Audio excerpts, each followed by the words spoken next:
Identity, identity, identity. People put their identity in money, cars, relationships, followers on Instagram, and even their sexuality.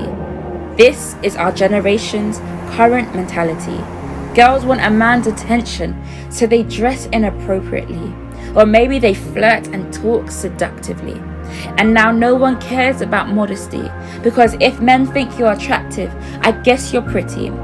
Highlighting and contouring all your insecurities. But it was never an outward issue, but something rotten taking place inwardly.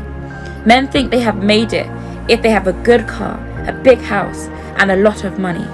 Being hench and attending the gym daily. Talking to multiple girls and acting shady. But where are the men who strive for courage and integrity?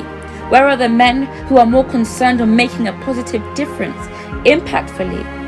Dreams don't have to stop at increasing your bank account, but changing the world effectively. Another issue is social media. When false image is portrayed to get likes and lying becomes easier.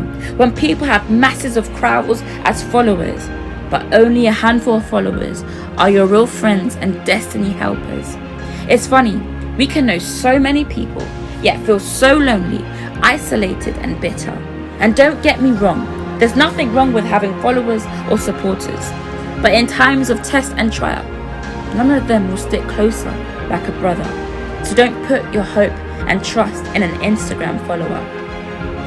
When the depressed become YouTubers, dysfunctional relationship ease on YouTube give advice on a successful relationship, feeding into the young mind harmful content which produces more dysfunctional relationships. And suddenly heartbreak and depression is the norm as people end up in situationships. Now people's mistakes become way too familiar. In fact, their trends on Twitter, take back your ex, because even though they are wrong for you, the sex is better. Drake is in his feelings and now the whole nation is bitter. Society becomes even the more sicker. Now instead of us dealing with issues such as homelessness and poverty, we are dealing with anxiety attacks and anorexia. Girls can't look in the mirror anymore without wanting to be skinnier or maybe being just a little bit thicker, as she thinks maybe if she looks like that, she will be happier.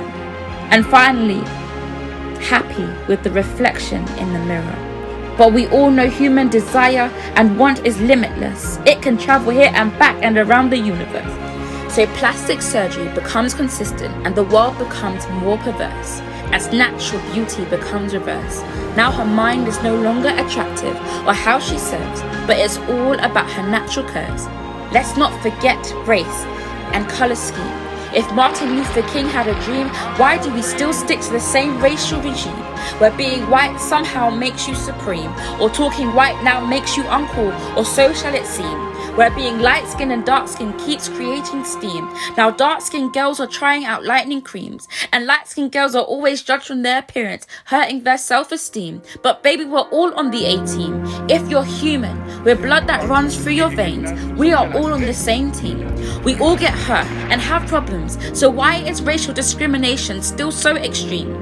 This is what I wish people identified themselves as. Instead of a relationship status, that they would know that they are already loved. The fact that they are alive and have life is a blessing enough from heaven above, that they are diamonds in the rough, rather than only finding beauty in their outward appearance alone, or simply looking at a skin tone. They would learn to love who they are and who they are becoming. That if you think positively, you can do the unachievable, and what can stop you? Nothing. That you are a prized possession, made uniquely to individually create something. That your identity is not what happens around you, but rather what is inside of you, and in the one who created you. Thank you.